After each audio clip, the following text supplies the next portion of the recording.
In this video, I'm going to talk you through how to add an annotation, which is what we're going to be working on today, for your sources.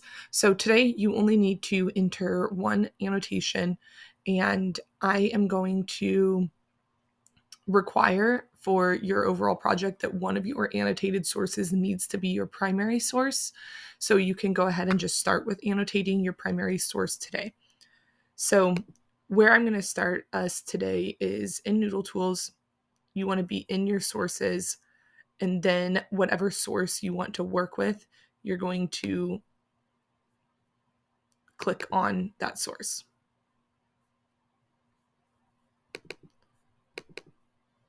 Okay, so once that source opens up, there's a spot down at the bottom. This is where you will add your annotation. So you'll type it right in here. Before I start typing in my annotation, I'm going to show you how you will be formatting this. So if you go to the research paper folder, I've added a couple things.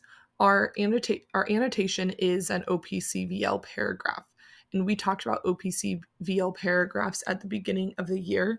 So remember that OPCVL stands for origin, purpose, content, value, and limitations. So you're going to be evaluating the value and limitations of each of those sections. Here is a document that you can look at on, it's just an overview of OPCVL.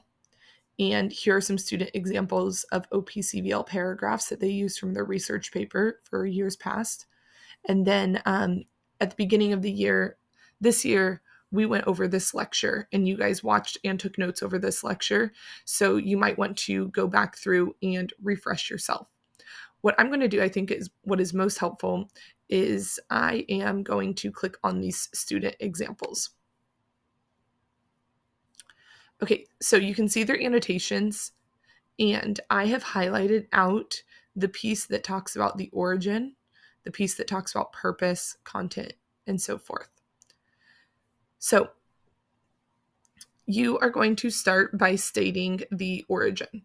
Okay, so the origin is whether the source is primary or secondary, who it comes from, etc.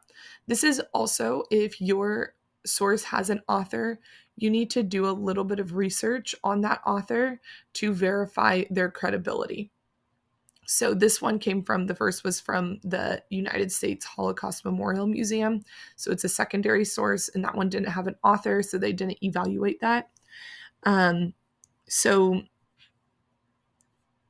down on my second one, you can see this one does have an author, and it said that Einhauer works at Purdue University, where her acclaimed work focuses on social change and progress. So that student had just kind of solidified the author's credibility.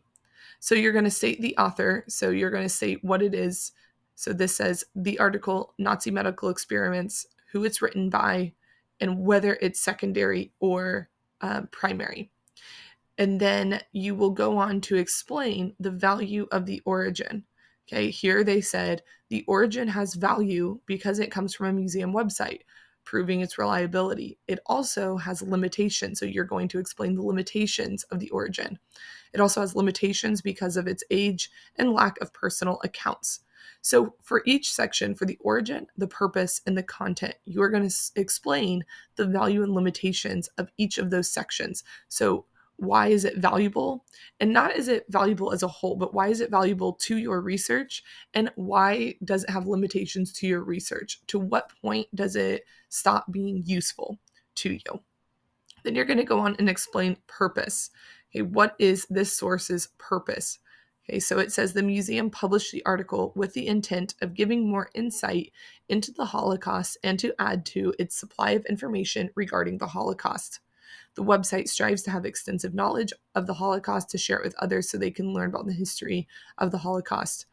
Then, again, the student went in to explain the intent or the purpose has value because it adds on to a wealth of information and it has limitations. Then the content is your summary of the source. Your content piece should be a few sentences long, and you're going to summarize what that source is about. What is the main idea? Here, This student said the article focuses on medical experiments. It includes information about mass sterilization, experiments during the Third Reich, survival experiments, so on and so forth.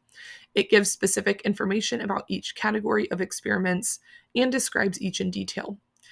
Then you go on to explain why the content, okay, the main idea of the source, why it has value to you as a researcher, and why it has limitations. So you're going to choose one of your sources to do that with. So again, you'll just go to Noodle Tools, you'll choose your source, and then you will type in your OPCVL paragraph here, and then you will hit save. Again, please make sure that you have gone through before asking a bunch of questions. Make sure that you have read through all the supplemental material. Okay, go back through and look at the source analysis page, look at the examples, listen to the lecture again, and then ask questions. So your work for today is to just get one. You can finish or continue with your outline, but you also need to add one annotation into Noodle Tools.